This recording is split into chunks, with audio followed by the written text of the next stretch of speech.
امام مالک رحمۃ اللہ علیہ نے حضرت عبداللہ ابن عمر رضی اللہ تعالی عنہما سے روایت کیا ہے کہ ایک روز ایک آدمی حضرت محمد صلی اللہ علیہ وسلم کے دربار میں حاضر ہوا اور عرض کیا کہ یا رسول اللہ صلی اللہ علیہ وسلم، دنیا نے میری طرف سے پیٹھ پھیر لی ہے اور منہ بھی پھیر لیا ہے، یعنی برکت نہیں ہوتی، مال نہیں ملتا، روزی نہیں ملتی، کشادہ نہیں ملتی۔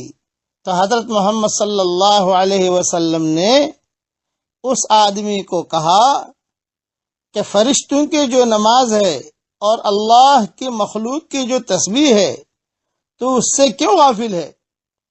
اسی تسبیح کے بدلے ساری مخلوق کو، چرندوں کو، پرندوں کو، مچھلیوں کو، سب کو اسی کے صدقے ان سب کو روزی دی جاتی ہے۔ جب صبح صادق ہو، طلوع ہو، یعنی فجر کی اذان ہو جائے، صبح یہ تسبیح 100 بار پڑھا کرو، 100 مرتبہ پڑھا کرو، یہ فرمایا۔ پھر فرمایا تسبیح بتائی، اب تسبیح میرے ساتھ پڑھ لیجئے، کیا جملے پڑھنے ہیں، بس جو جملے میں کہوں وہی پڑھنا، وہی لکھنا، آگے پیچھے مت بڑھانا۔ سبحان اللہ و بحمدہ، سبحان اللہ العظیم، استغفر اللہ، بس اتنا پڑھنا ہے۔ سبحان اللہ و بحمدہ، سبحان اللہ العظیم، استغفر اللہ۔ حضرت محمد صلی اللہ علیہ وسلم نے آگے ارشاد فرمایا، تأتیک الدنیا صاغرہ، دنیا تیرے پاس ذلیل ہو کر آئے گی۔ بس وہ صحابی نے حضور صلی اللہ علیہ وسلم کا یہ ارشاد سنا اور واپس آتے ہی جو ہے یہ پڑھنا شروع کر دیا۔ بس اس میں 2 چیزیں ہیں، 100 مرتبہ پڑھنا ہے ایک، دوسرا صبح پڑھنا ہے۔ یہ خبر رکھنا، جو حدیث میں جملے ہیں، یہ صبح جیسے صبح مائیں بہنیں چائے بنانی شروع کرتی ہیں تو اس میں جو ہے صبح اپنا کرنا شروع کر دے۔ بعض جگہوں پر صبح لسیاں بناتی ہیں خواتین، تو پڑھنا شروع کر دیں۔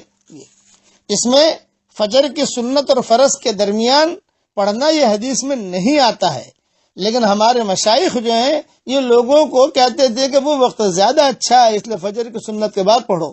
لیکن فجر کی سنت کے بعد اگر آدمی نہیں پڑھ سکتا، فجر کی نماز کے بعد بھی پڑھ لے تو بھی حرج کی بات نہیں ہے، یا فجر کی سنت سے پہلے پڑھ لے تو بھی حرج کی بات نہیں ہے، یہ ذہن میں رکھنا۔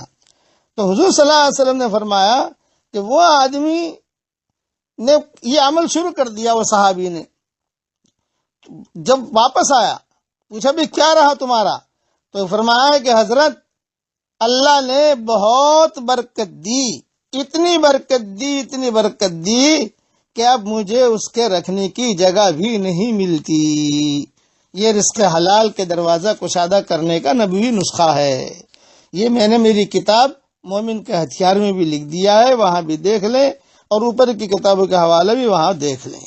اس لیے یہ رزق حلال کے دروازے کشادہ کرنے کا ادھر ادھر کی چیزوں میں پریشان ہوتے ہو، صبح سبحان اللہ و بحمدہ، سبحان اللہ العظیم، استغفر اللہ، سبحان اللہ و بحمدہ، سبحان اللہ العظیم، استغفر اللہ، بس اتنا پڑھنا ہے۔